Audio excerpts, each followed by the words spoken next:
If I may have your attention a few minutes just to say a warm welcome to Dr. Johnson's house. My name is Celine and I'm the curator here of Dr. Johnson's house. It's a pleasure to welcome some new faces here today, but also some very familiar ones as well. Firstly, I want to thank again our Fleet Street Quarter Business Improvement District, who is the sponsor of our lunchtime lecture series. It's been a wonderful series, and each month the tickets are sold out, so it's great that you're supporting us this way as a museum and hopefully as a local community endeavour for people in the area too, to learn more about the history of Gough Square, the history of Samuel Johnson, the 18th century, but very much beyond that too as well, to looking at broader London history and matters that are pertinent to this day as well. Which leads me very much to today's speaker. Professor Sheila Kavanagh. Some of you will know her if you've been a regular follower of our exhibition programmes and events. Sheila's long been involved with the house here. She's Professor of English in Emory College in Georgia. She is fresh off an aeroplane this morning from Georgia. So yes, she deserves a particular round of applause on behalf of the house, but very much personally as well, for joining us straight from the airport to be with us today to talk about our current exhibition, which she worked on and led, which is Gratifications of the Palate. It's in the room directly beneath us, opposite the library. If you haven't had a chance to visit before the lecture today, do make a point of doing so afterwards. I'm sure, if you forgive the pun, Sheila will whet your appetite to do so. Yes, so Sheila has worked on a number of exhibitions. At the back of the room, you'll see her previous work. It was a study of the custodians and curators of the 20th century of the house here. And her particular expertise, there are too many to list here, but focus really on Shakespeare and on social history and on bringing academic work and research very much to the forefront of public engagement, public delivery, in a way that actually has real resonance and meaning to people outside of the ivory towers. And I think she's really to be applauded globally, far beyond the bounds of Georgia and Emory University, for the work that she does. So without further ado, if you don't mind joining me again in a rapturous applause in welcoming her. Thank you. Thank you to Celine and Dr. Johnson's house, and for everyone who's here. Also, a lot of the materials in the exhibition are from the Guildhall Library, and the chief librarian, Peter Ross, was very instrumental in helping get a lot of the materials that are here. That was one of the things that was very exciting, to have things both from the house and from outside of the house. So anyway, I want to talk, and I decided that instead of doing slides, I would do the old-fashioned thing, and I would show you books, because then I thought that you could see some of the other things that were available, so that when you leave here today with nothing on your mind but 18th century food, you don't have to worry about what am I going to read. I'll have told you what you're going to read, and you'll all be ready with your sandwiches. But the exhibit is in 4 sections, but I want to start with a couple of things that are not in the exhibition. And that is that the exhibition is both foods and beverages. Now, one beverage that is famous from this time period is gin. And the gin craze, as you know, would take up an entire exhibition on its own.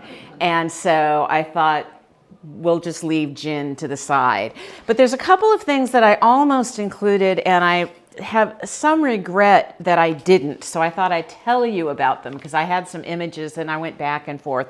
One is orgeat, which is a mixture of pounded Jordan and bitter almonds.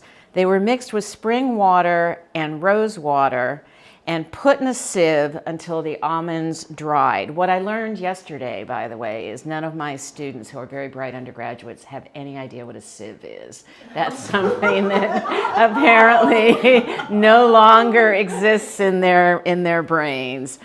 A clarified syrup was then mixed with the almonds and boiled, and it was added to water. And apparently it is, at least sometimes, used today in Mai Tais. So there are some drinks that have continued. The other one, and this is Salop, which Salop was really popular. And it was particularly popular because it was cheaper than coffee and tea, which were very expensive. And it was made, a lot of it was from the Ottoman Empire, but it was often made either from sassafras leaves, which were from North America, or from orchids. And they mixed it up. The plant sort of made it a thicker drink, and it had a stimulant quality. So if you couldn't afford coffee or tea, it was a great substitute. And it was used as a remedy for various ailments, including, I have absolutely no idea what this condition might be, but it's called chronic alcoholic inebriety. So apparently if you drank this, it would help keep you from other things. But the reason that it declined in popularity was partly because the price of coffee and tea dropped. But it became known as a remedy for venereal disease. And so people no longer wanted to drink it in public because it would cast aspersions on their reputation. And so they took out Salop stalls and put in coffee and stalls instead. So anyway, another thing that almost made it into the exhibition, and a lot of the images are from the London Metropolitan Archives, and there was a wonderful image that we just could never get the contrast correct, so we couldn't include it. And some of you may know about this, but up until something like 1925, you could go to St. James's Park, where they'd have a lot of milk cows, and buy a cup of milk. And we had an image of that we wanted to include, and as I say, the contrast didn't work. But as far as I know, since I just got off the plane, I haven't been to St. James's today, but I suspect that you may not be able to get a cup of milk there today. But anyway, so the exhibit is in 4 sections. The first, as those of you who are regulars at Dr. Johnson's house may well be aware, that through Dr. Johnson's close friends, the Thrales, they had strong connections with the Anchor Brewing Company. And so downstairs in the exhibit, we've actually got a chair that's from the brewing company. We've got James Boswell's beer mug, although when you look at it, it is so dainty, it's hard to believe that was his everyday go-to beer mug. I mean, it's really very, and one of the books with tavern food, because inns and taverns were very popular, as you know. And this is some of the materials from this is the Tavern Cook 18th Century Dining through the recipes of Richard Briggs. So this was and he was a tavern cook at the time and in the neighborhood. And so in this book, he provides a lot of the recipes and things like that. So it's a wonderful resource to have. There's also part of the exhibit is on coffee and tea. And again, we're very fortunate. We've got part of Mrs. Thrale's tea set, and we've got part of Sir Joshua Reynolds' tea set. And they're in the exhibition downstairs. As you may know, Sir Joshua Reynolds was a very close friend and part of the group that Johnson and Boswell brought around them. And they're really lovely artifacts. Tea became increasingly popular during this time because the tax on tea. Now, as an American, we've heard a lot about taxes on teas, but we hear it from a slightly different perspective. But the tax on tea here was 110%. And then it got dropped to about 23%. And that's when tea took off as being something people would drink. So you didn't even have to push it into the Thames. You could just, afford to buy it. And coffee became incredibly popular, as you know. So there were coffee houses everywhere, mostly exclusively for men. And Boswell talks a lot about the importance of going to coffee shops and things and talking to people, and what was talked about was often as important as what they were drinking.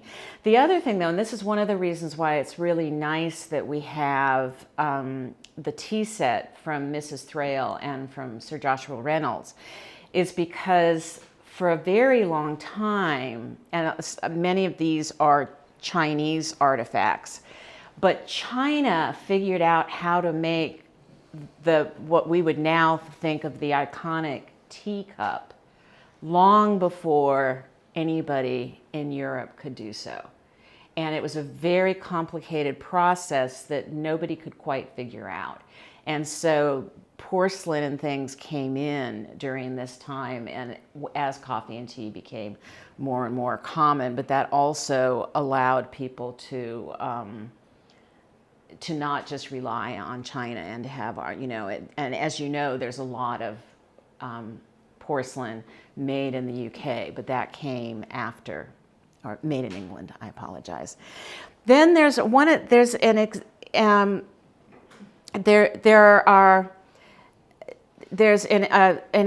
section on street food, and I really wanted to have something on street food because I think a lot of people forget that if you were poor in particular, you probably didn't have a kitchen. A kitchen would take too much room, it would be too much money, and you'd be out working all the time.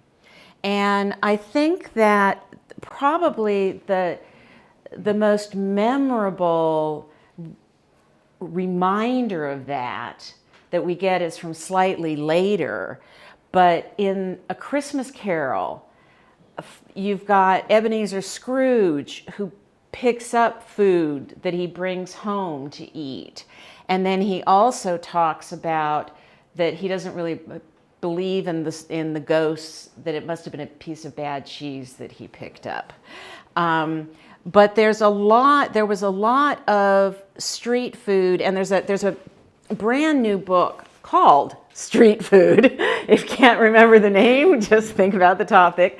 And there's a piece in the part in the exhibit, and a lot of that is drawn from Henry Mayhew's, where he's talking about the poor people in London. And for a lot of them, street food would be the food that was available, and some of it would be cooked things, some of it would be things that they would, just take, getting apples and things like that.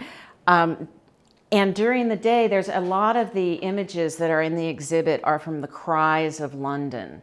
And there's several collections of the Cries of London. And a lot of tracking it, because during different times of the day, people would be calling out different things that they were selling.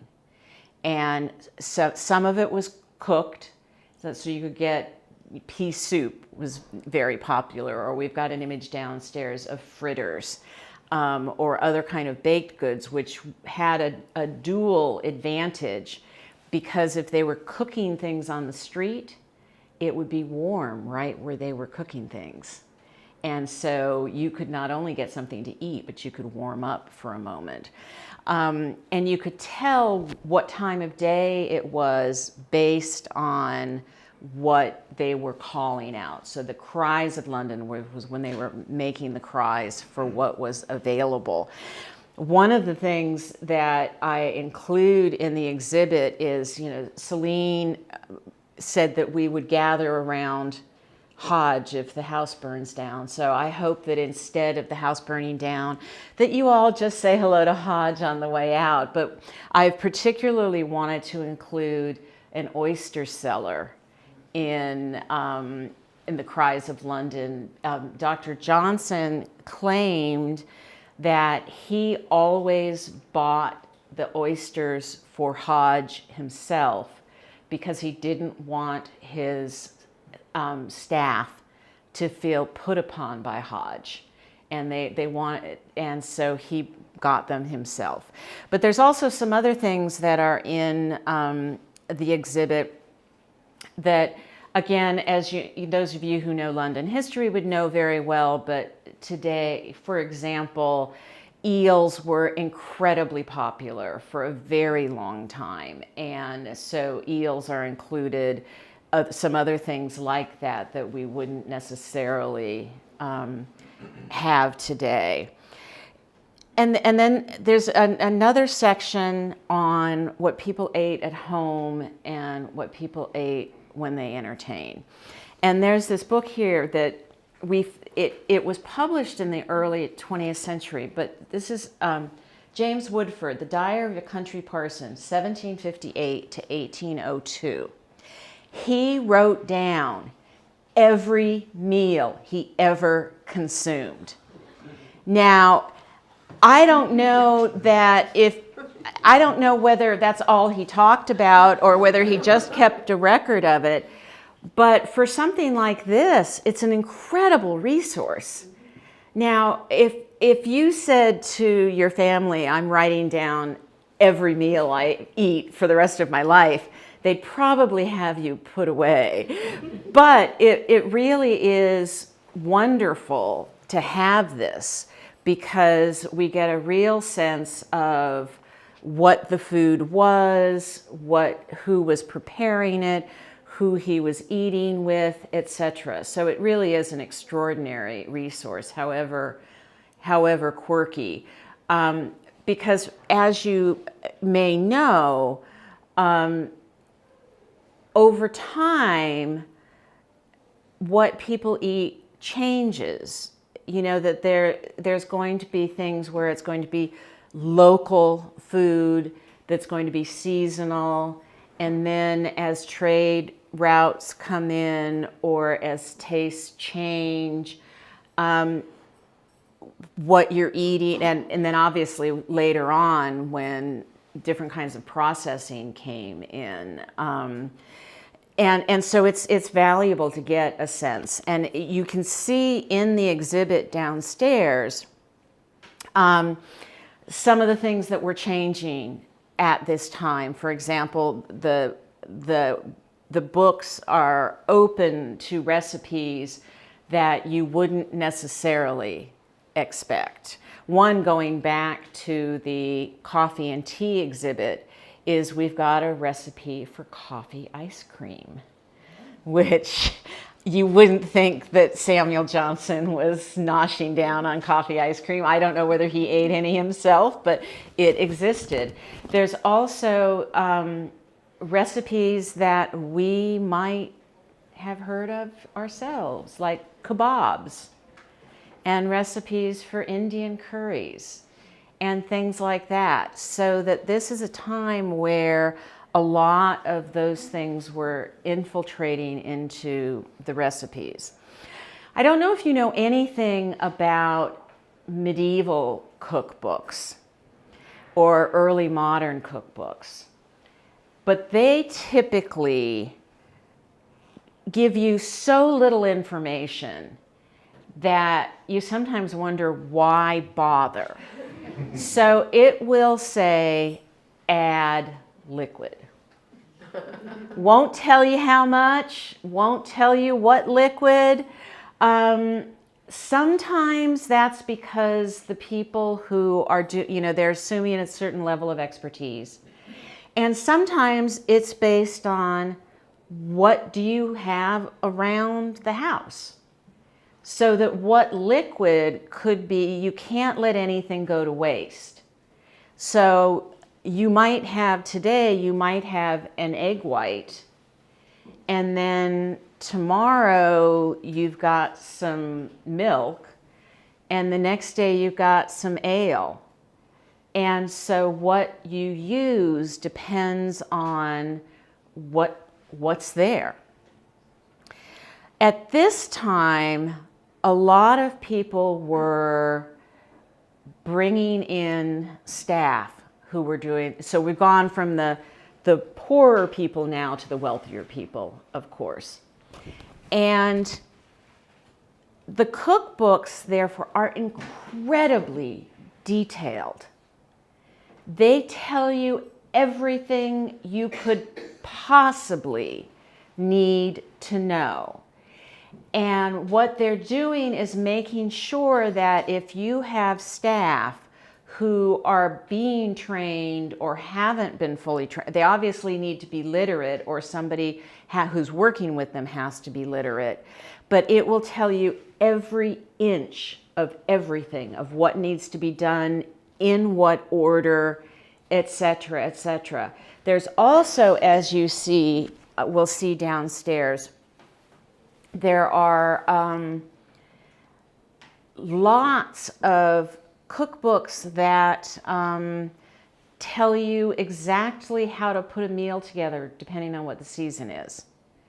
And so there's lots of menus.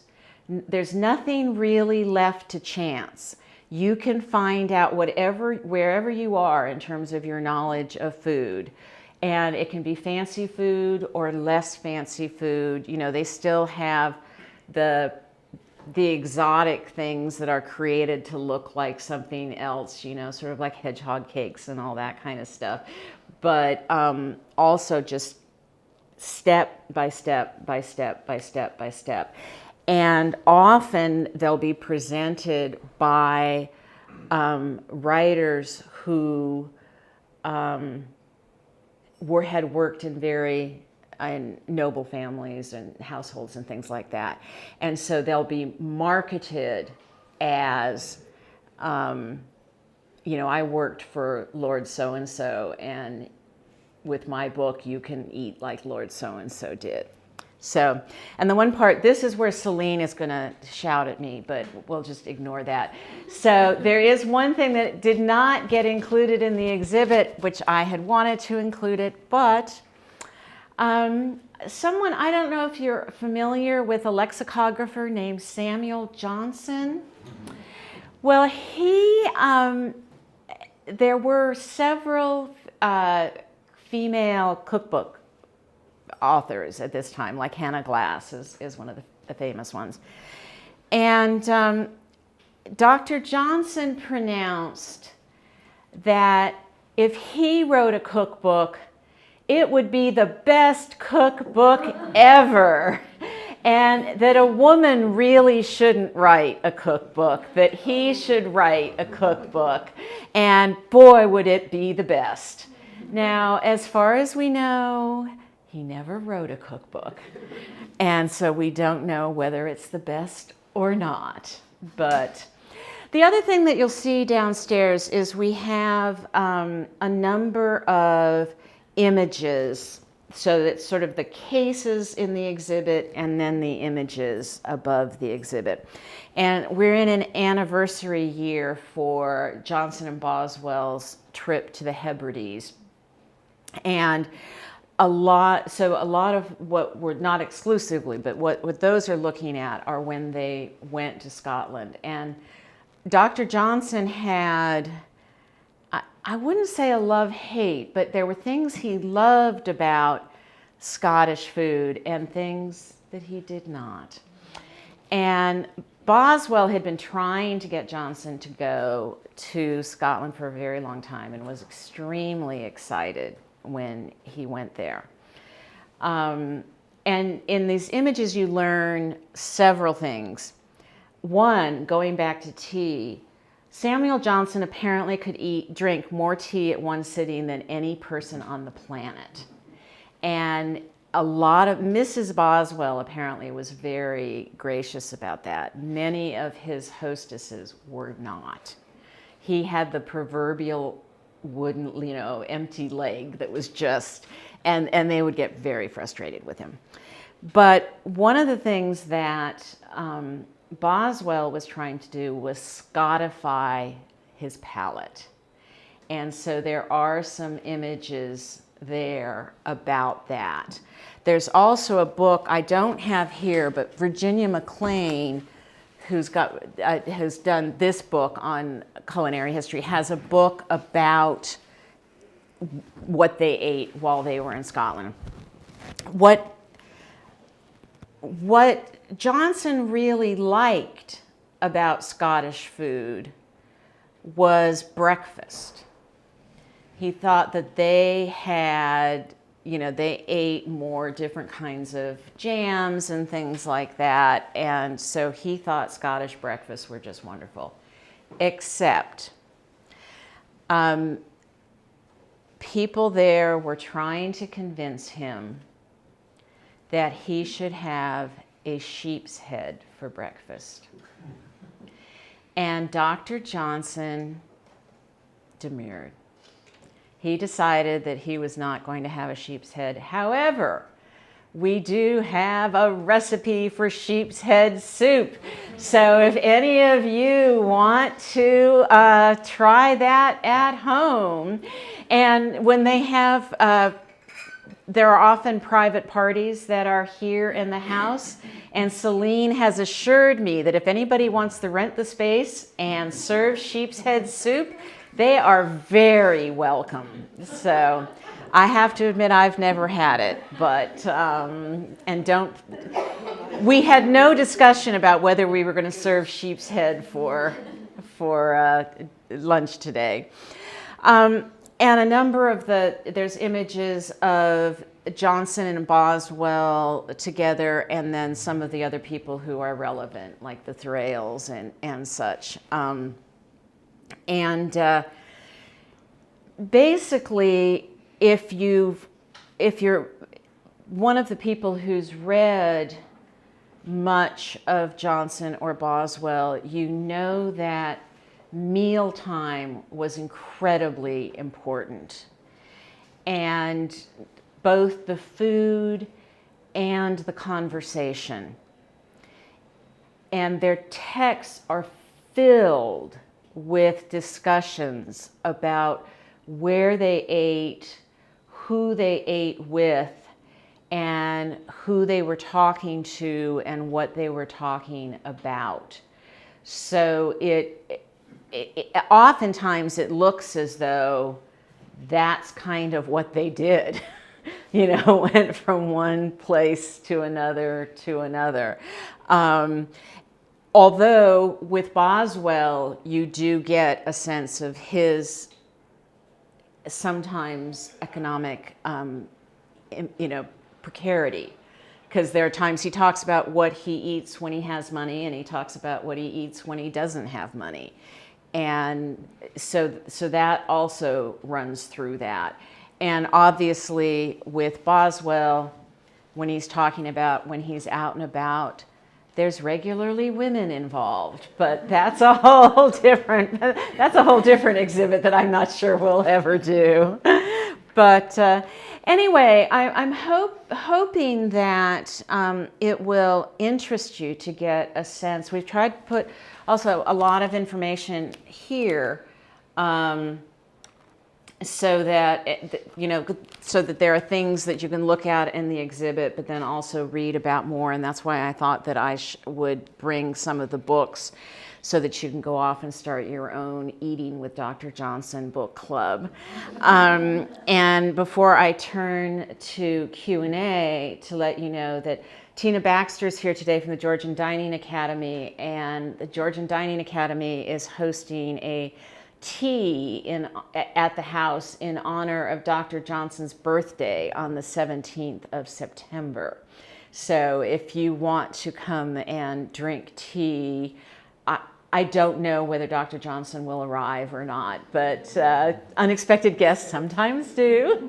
But you can get tickets on the website, the Dr. Johnson's website. So anyway, are there questions, comments? Yes? When Dr. Johnson was living here, what did they do about drinking water? Drinking water, that I think my understanding, and I know this is going to be a wobbly answer, is that a lot of what we have always been taught about the purity of water, and it's the same with the purity of meat, is wrong, and that's all being reconsidered. And so I'm not sure that I can give you an up to the moment what the answer is about that now. Because for so long it was always said people drank beer because the water was impure, and scholars recently are saying that that's not true.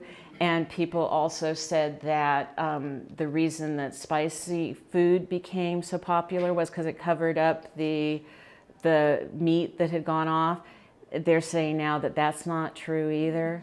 It was the influence of French food, something that came after Dr. Johnson's time.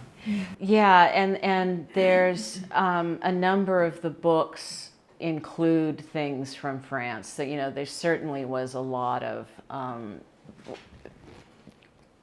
for centuries, people had access to various recipes and cooks and things like that. So nothing, the food that they talk about doesn't resonate as French, but certainly French food was available and known about. So. They didn't.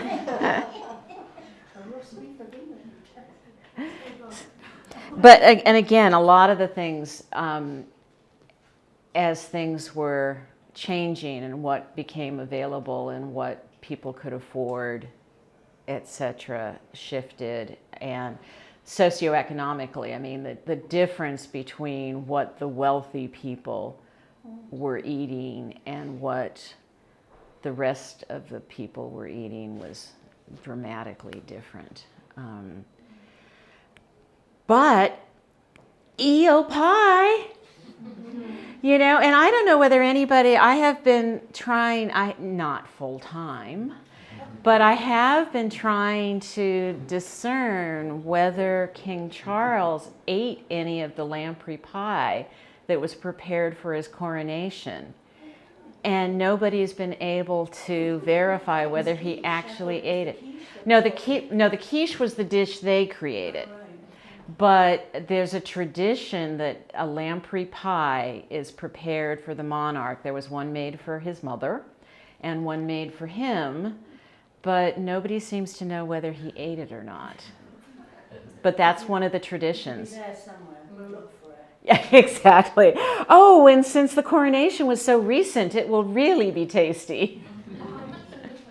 So...